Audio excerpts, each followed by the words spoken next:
From Wish TV and the All Indiana Podcast Network, this is the News 8 Daily 8 Podcast with Wish TV's Kylie Conway. A Wish TV News 8 update. Hi, I'm Kylie Conway, and this is your News 8 Daily 8 for Friday, June 23rd. Isolated or possibly scattered showers throughout our Friday. The best chance for activity confined to the eastern half of the state. This is due to a low to our southeast that will move closer to us, so this system is coming in from a different direction than what we're typically used to. Highs are going to top out in the upper 70s to low 80s, and this is ahead of a big weekend warm-up.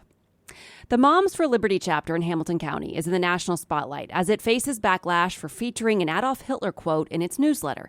The quote has quickly drawn criticism, apologies, and a retraction. The controversy started soon after the group posted its newsletter on Facebook yesterday.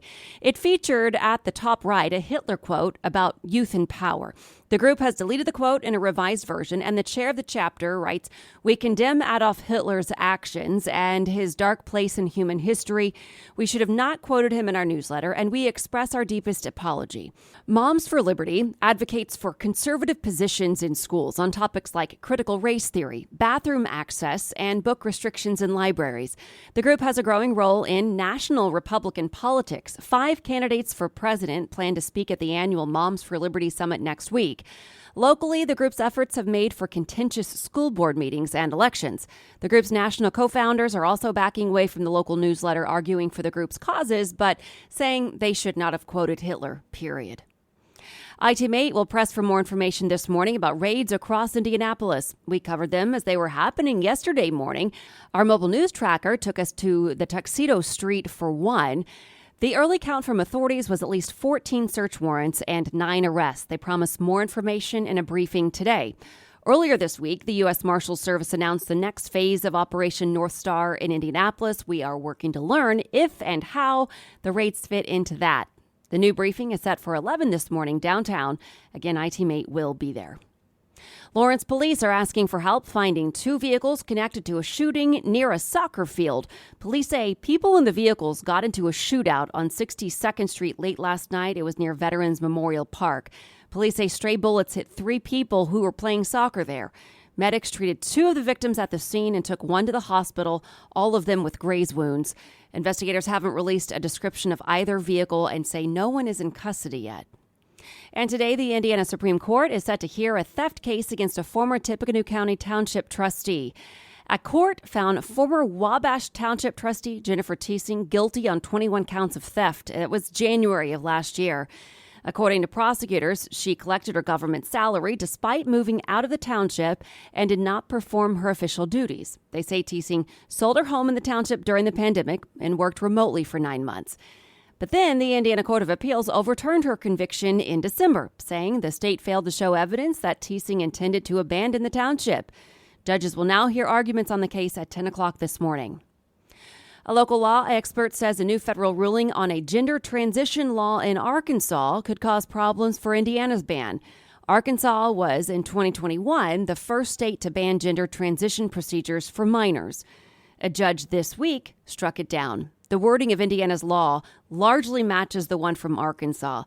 Jody Madeira is a law professor at IU. We asked her what the effect of the ruling could be here. This ruling is as momentous as the injunction was in the abortion context. It sends a clear message from the courts that the state government cannot do anything it wants, everything it wants, just because it believes that minors don't experience gender dysphoria. Indiana's gender transition care ban is not in effect right now. A judge temporarily blocked it while challenges to it play out in the courts. The desperate search to find the missing Titan submersible is now a recovery effort. The U.S. Coast Guard says the vessel imploded sometime this week, killing all 5 men aboard. Now, deep-sea robots will search the seafloor for clues about what happened. The Coast Guard says the debris is less than half a mile from the Titanic's bow and is consistent with a catastrophic loss of the pressure chamber. Military officials say they do not have a time frame for calling off the massive international search, and the prospect of finding or recovering remains is unknown. The U.S. Navy says it detected an anomaly consistent with an implosion or explosion on Sunday, but it was not definitive.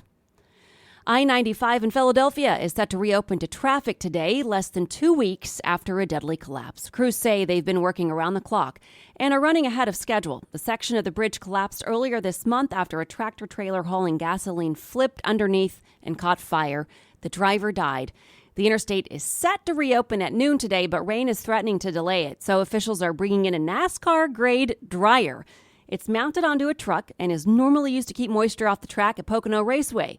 The Raceway president tells ESPN he is not going to charge the state for using that dryer.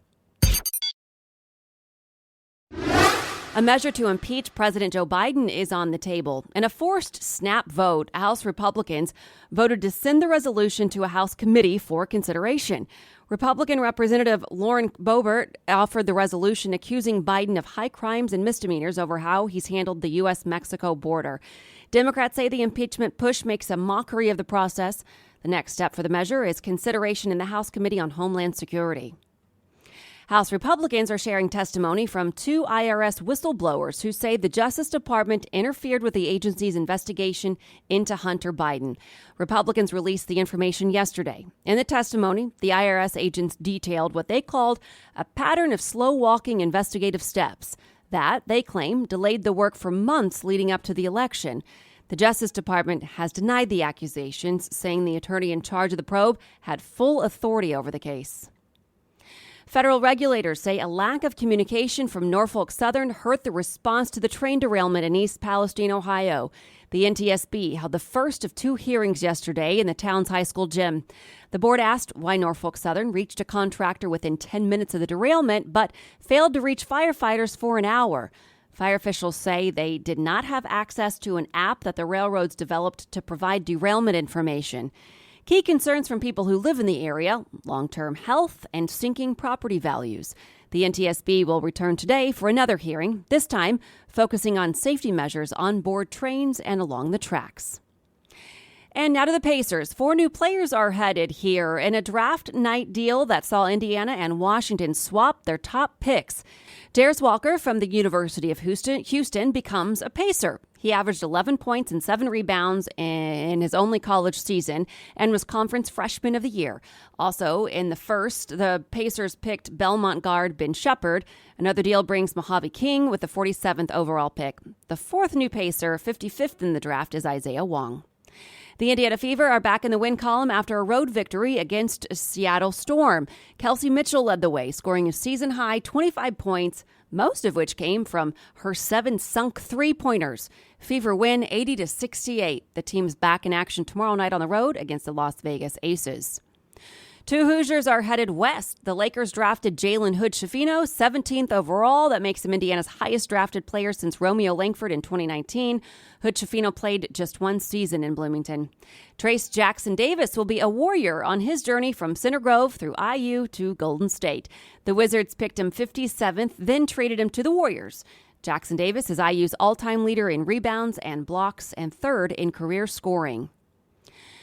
A new exhibit showcasing the Black community's fight for citizenship and the ties to Indianapolis is open at the Indiana State Museum. It's called Influencing Lincoln, the Pursuit of Black Freedom. It features the Emancipation Proclamation, the 13th Amendment, and the inkwell and pen used by Frederick Douglass, as well as other artifacts of significance.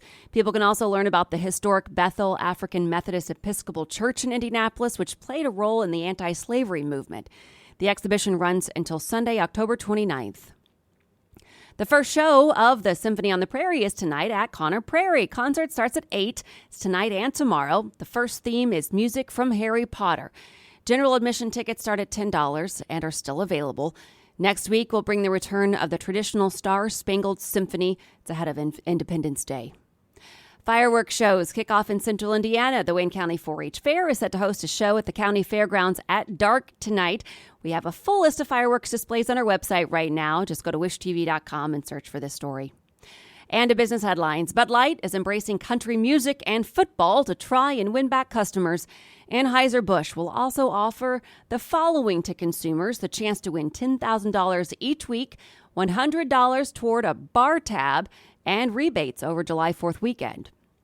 With inflation easing, consumers can widely shop for their 4th of July supplies without sweating the price tag.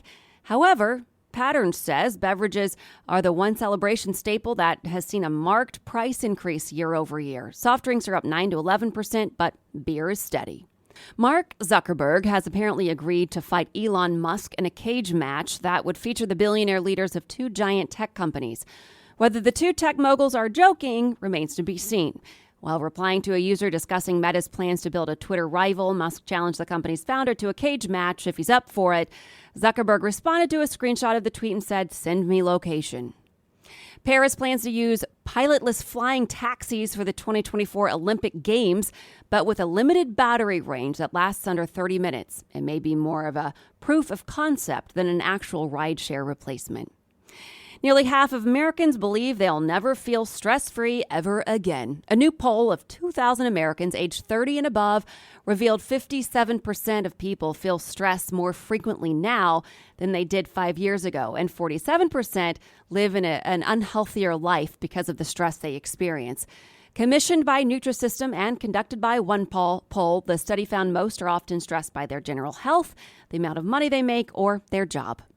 This has been your News 8 Daily 8 for Wish TV. I'm Kylie Conway. Online at wishtv.com and like us on Facebook when you search Wish TV. This is the News 8 Daily 8 podcast with Wish TV's Kylie Conway. A Wish TV News 8 update on demand for even more on demand and on the go. Connect with Wish TV on Facebook at wishtv.com and on the free Wish TV mobile app.